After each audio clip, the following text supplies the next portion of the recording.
Hello friends, welcome to UGPG mathematics.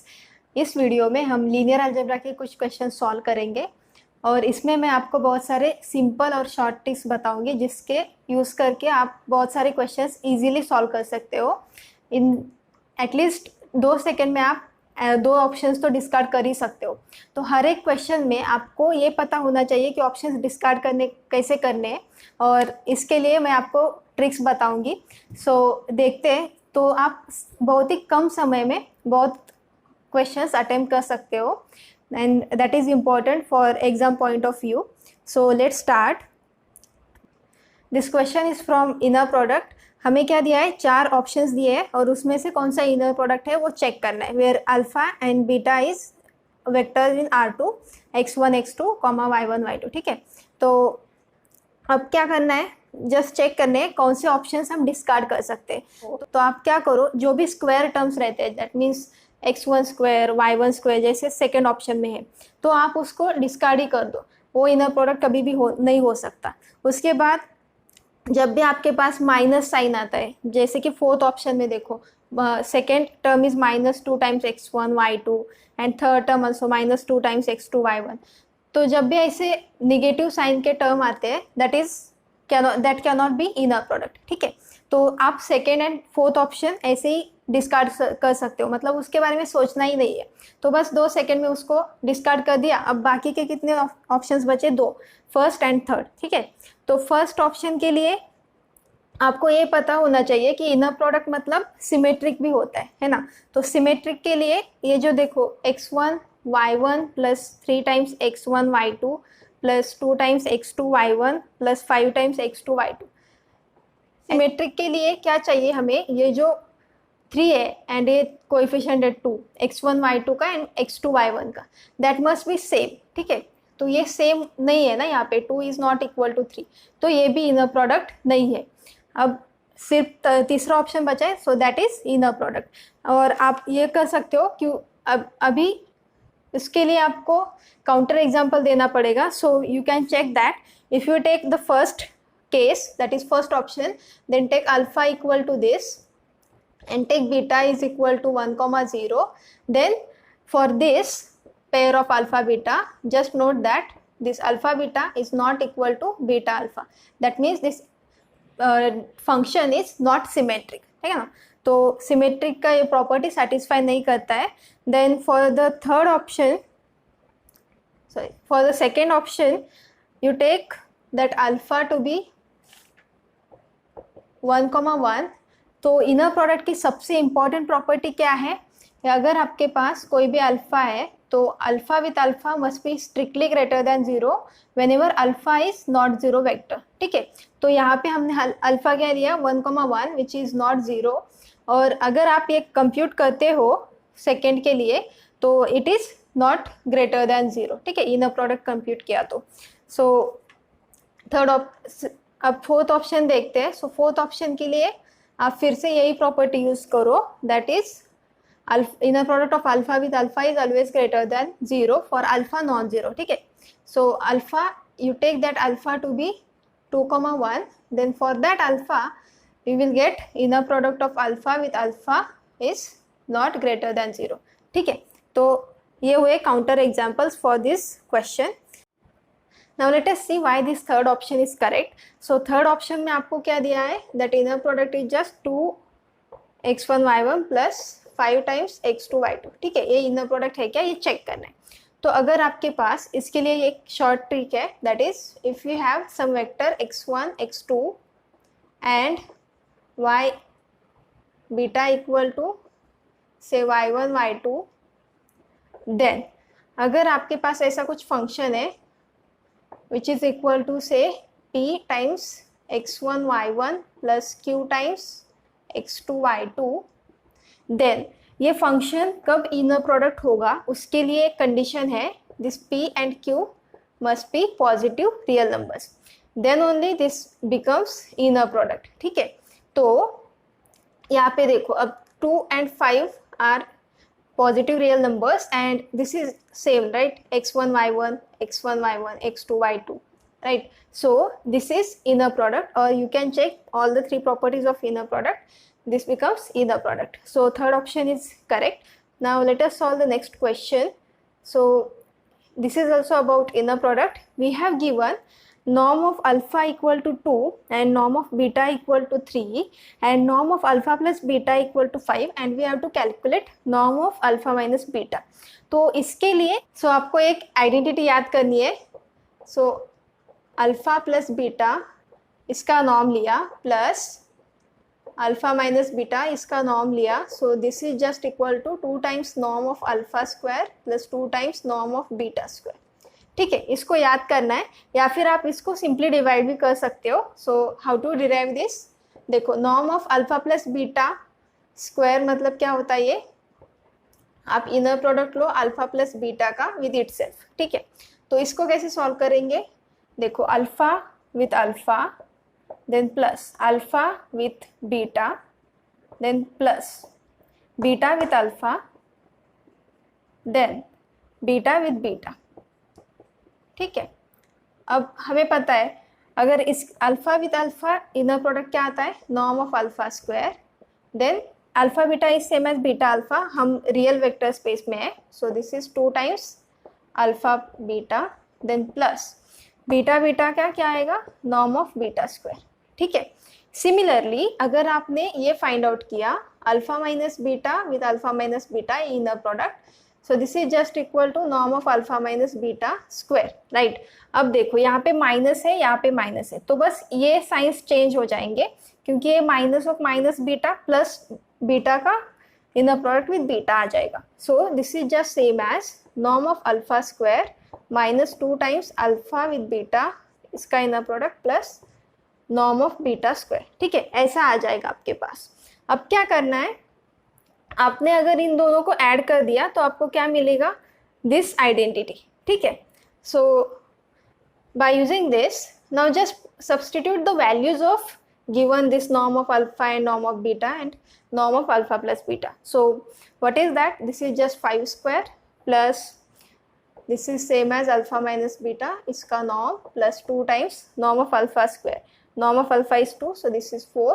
4 into 2 is 8 plus this is 3, so 9 into 2 is 18 and this gives us this norm of alpha minus beta, its square is same as this is 26 minus 25 1 and his norm of alpha minus beta is just equal to 1. right, square root लेंगे तो आपको 1 मिल जाएगा.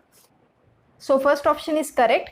Now the next question is about if we have norm of alpha plus beta is equal to 5, then norm of alpha minus beta is equal to 3 and we have to compute this inner product of alpha with beta. ठीक है, अब हमने क्या किया था, यहाँ पे derive करते टाइम पे क्या आया था, this is just equal to norm of alpha square minus 2 times inner product of alpha with beta plus norm of beta square. Sorry, this was plus. Similarly यहाँ पे क्या आया था हमारे पास, norm of alpha square minus 2 times alpha with beta plus norm of beta square, है ना. अब क्या करना है आपको, सिर्फ आपको ये इसके बारे में पूछा है ना, inner product of alpha with beta, तो आप क्या करो, सिंपली ये जो क्वांटिटी है यहाँ पे माइनस ले लो. तो माइनस करने के बाद क्या मिल जाएगा हमें, देखो अल्फा का विद दिस अल्फा कैंसिल हो जाएगा and this 2 minus of minus 2. ठीक है, माइनस साइन है तो ये 4 times alpha beta inner product हो जाएगा एंड ये प्लस है ये माइनस हो जाएगा तो ये कैंसिल हो जाएगा. अब क्या करना है, सिंपली वैल्यूज पुट करने. सो अल्फा प्लस बीटा इसका स्क्वायर क्या आ जाएगा 25, देन इसका क्या आएगा 3 square which is 9 and then this is just 4 times inner product of alpha with beta. So this is 16 by 4 is equal to inner product of alpha with beta. So this is just equal to 4. So second option is correct. This question is about operators. So we have given t and u are 2 operators on R2 and such that this tu is equal to 0 and ut is not 0. ऐसा चाहिए हमें. There are 4 options. ठीक है, तो देखो अभी first option में जो है वहाँ पे देखो x1, 0 t is defined as x1, x2 map कहाँ पे हो रहा है x1, 0 को. ठीक है, और u में क्या हो रहा है 0, x2 ऐसा मैप हो रहा है ना कोई भी वेक्टर। तो देखो यहाँ पे अल्टरनेट कोऑर्डिनेट क्या है, यहाँ पे 0 है और यहाँ पे 0 है, यहाँ पे सेकेंड पोजीशन पे 0 है, यहाँ पे फर्स्ट पोजीशन पे 0 है, तो इसको बोलते हैं अल्टरनेट कोऑर्डिनेट्स आर 0। तो आप कभी भी इसका TU ले लो, अप्लाई ऑन x1 x2, ये हमेशा 0 होगा for all x1 x2। Similarly UT ले लो x1 x2, this is equal to 0 for all x1 x2, that means UT and TU are both 0। तो ये कंडीशन यहाँ पे सेटिस्फाई नहीं हो रही है, ठीक है। तो फर्स्ट ऑप्शन गया, उसके बारे में सोचना ही नहीं है।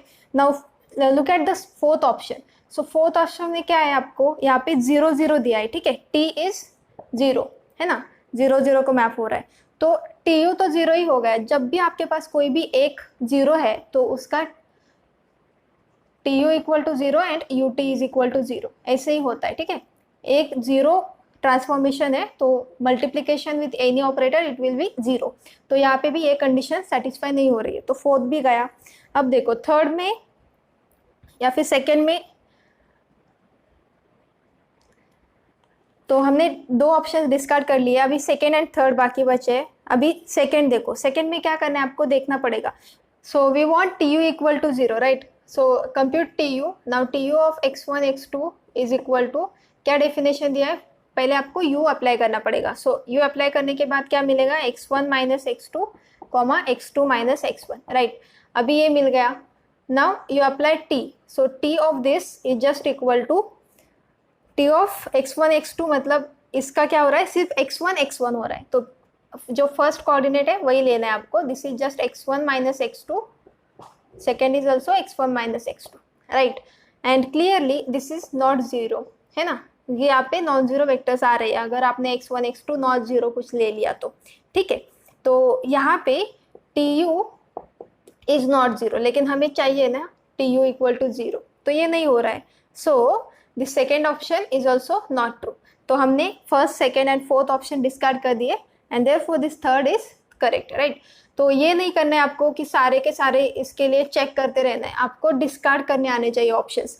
जस्ट ऐसे देखते ही आप डिस्कार्ड कर सकते हो, तो गारंटी है कि आपके दो ऑप्शंस तो ऐसे आप कर सकते हो discard. Now let us solve the next question. We have given point 5 6 7 और वेक्टर 5 6 7 इन R3, ठीक है। और उसके क्या बोला है कि with respect to order basis आपको दिया है 1 0 0, 1 1 0, 1 1 3, एंड उसके रिस्पेक्ट टू आपको कोऑर्डिनेट पॉइंट निकालना है, इसके कोऑर्डिनेट्स निकालने। दैट मीन्स व्हाट, आपको 5 6 7 ऐसे लिखना है, उसके बाद लीनियर कॉम्बिनेशन लिखना है। किसके साथ लिखना है, ये जो बेसिस दिया है वो, ठीक है। सो A is real number 1 0 0, first vector is this, second is 1 1 0, then third is 1 1 1, ठीक है। अब क्या करना है, ABC के वैल्यूज निकालने। लेकिन अब देखो यहाँ पे 7 है, ठीक है, यहाँ पे 0 है, तो आपको कभी भी यहाँ से 7 का कुछ मिल नहीं सकता है ना, तो आपको ये लास्ट है वही 7 चाहिए, तो इसके लिए आपको 7 से मल्टीप्लाई करना पड़ेगा इसको। तो हमने C की वैल्यू 7 ले ली। उसके बाद अब देखो क्या आया हमारे पास, this is A plus B plus 7, उसके बाद यहाँ पे 0 है, यहाँ पे B है, प्लस लास्ट इज 7, यहाँ पे भी 7 है। अब देखो हमें क्या चाहिए, B plus 7 is equal to 6, है ना। So B plus 7 equal to 6 gives us B is equal to -1, right. अब ऑप्शंस देखो, यहीं पे हमने 7 कर दिया था, तो फर्स्ट एंड सेकंड ऑप्शंस तो यहीं पे डिस्कार्ड हो गए, जैसे मैंने बोला था 2 ऑप्शंस आप डिस्कार्ड ही कर सकते हो। देन लास्ट इज 7, तो ये 7 आ गया। तो लास्ट में क्या बोला है, यहाँ पे C ऑप्शन में 13 दिया है, लेकिन हमारे पास -1 आ गया, तो A को निकालने की जरूरत है ही नहीं आपको क्या करना है, यहीं पे स्टॉप करना है, directly fourth option is correct, ठीक है। -1 7। Now let us solve the next question.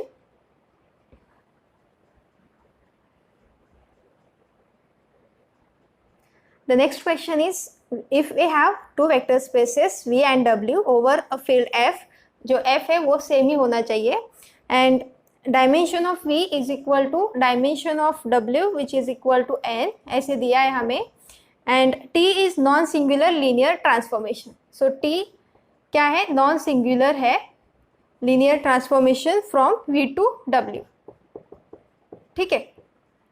और क्या पूछा है हमें, rank of T is equal to, rank के बारे में पूछा है, ठीक है।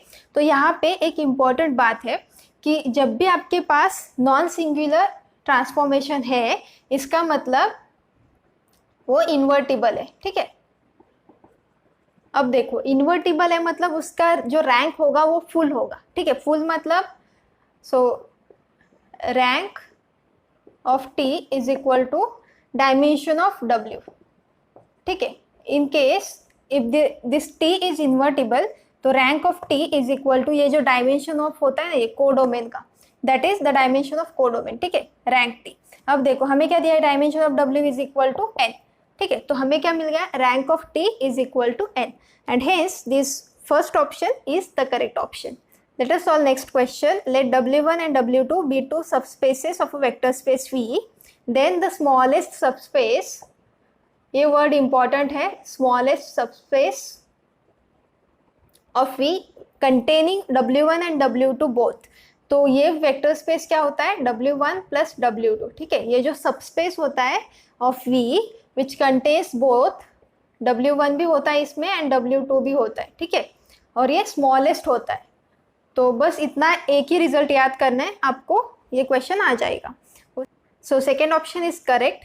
Now let us solve next question. If T is linear transformation of a vector space V into another vector space W. So T is from V to W and such that dimension of V is 4 and dimension of W is 5 and nullity of T is 1 and we have asked about what is the rank of T. ठीक है, तो rank of T आपको find out करना है. So just use rank nullity theorem. ठीक है, तो rank nullity theorem से क्या मिलता है हमें, rank of T plus nullity of T is equal to क्या होता है, dimension of V that is 4. ठीक है, तो nullity of T is 1, so rank of T just equal to 3 and hence this second option is the correct option. Now next question में हमें क्या करना है, rank and nullity find out करना है for the given linear transformation T. And T क्या दिया है हमें, तो क्या करते हैं पहले यहाँ पे कॉलम वाइज x1 के सारे कोएफिशिएंट लिखो, x2 के लिखो, उसके बाद x3 के. तो इट इज 1, -1, 2, देन 2, 1, 0, -1, -2 एंड 2. ठीक है, अब क्या करना है, रैंक फाइंड आउट करना है एंड नलिटी फाइंड आउट करनी है. तो रैंक के लिए आप जस्ट एक नोट करो, यहाँ पे अगर आपने ये दो रो ऐड कर दी तो आपको क्या मिलेगा, 2 - 1 1, then 1 - 2 -1, 0 + 2 is 2. That means these rows are linearly dependent. तो इसका क्या हो जाएगा आपका, डिटर्मिनेंट ऑफ दिस मैट्रिक्स से A is 0, है ना. सो डिटर्मिनेंट 0 है मतलब इसकी रैंक क्या आ जाएगी, rank of this A is strictly less than 3, है ना. Now rank is less than 3 मतलब वो 1 और 2 हो सकती है या फिर 0, लेकिन ये 0 नहीं है. तो अब क्या करो, यहाँ पे 2/2 का माइनर देखो, इट इज, तो डिटर्मिनेंट निकालो 1 + 2. So determinant of this is not equal to 0. So there exist a minor of size 2/2 which is not 0, है ना. तो इसकी रैंक क्या हो गई, 2. So rank of the given transformation is 2 and hence by rank nullity theorem we have rank plus nullity is equal to dimension of R3 which is 3. तो क्या आ गया हमारे पास, nullity is 1 and rank is 2. Fourth option is correct. तो आप 15 second में इसे सॉल्व कर सकते हो. I hope you like this video. Thanks for watching. Please like, share and subscribe if you find this useful. Thank you.